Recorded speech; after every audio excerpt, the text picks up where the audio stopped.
Our top story tonight, some smaller community hospitals in rural Texas are struggling to find beds for their critical COVID patients or others who may need surgical interventions.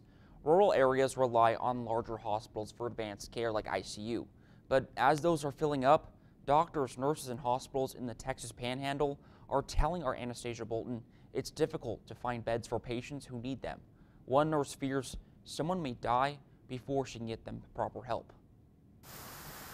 We had a patient, she needed to be intubated. She was COVID positive. The patient was at Hansford Hospital in a small town about 90 miles northeast of Amarillo. It has 28 beds and no ICU.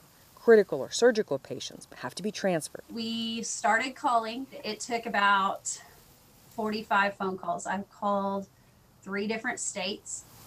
Called San Antonio, Houston, Dallas, Midland twice.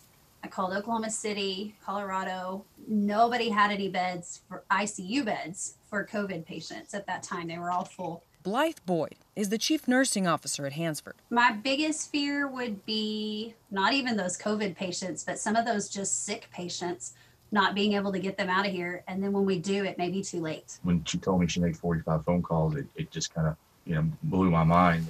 Jonathan Bailey is Blythe's boss and the Hansford County Hospital District's CEO. The case with 45 calls happened within the last 2 months, but the situation, he says, is not getting better. We're starting to see a trend that hospitals that we refer to and transfer to are filling up, and at some point they're going to get too full to accept patients, and we've passed that point.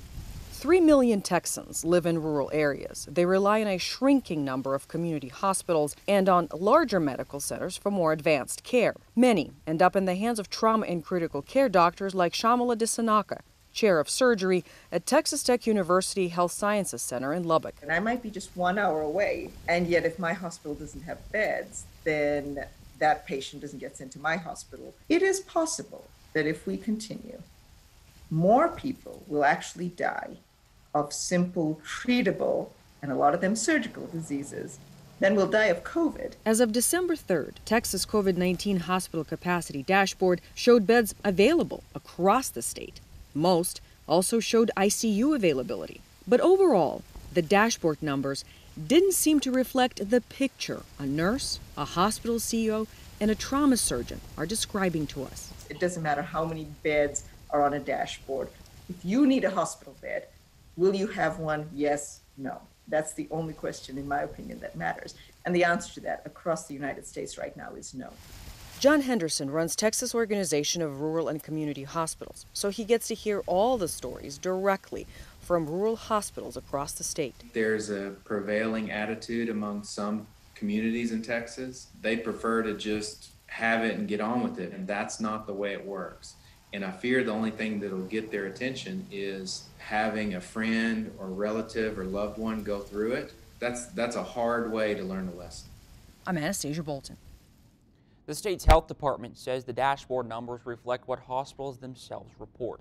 A spokesperson also told us the state is aware of difficulties with transferring patients and the ICU bed shortage in some of the hardest hit areas. We're told the state is taking various steps to help.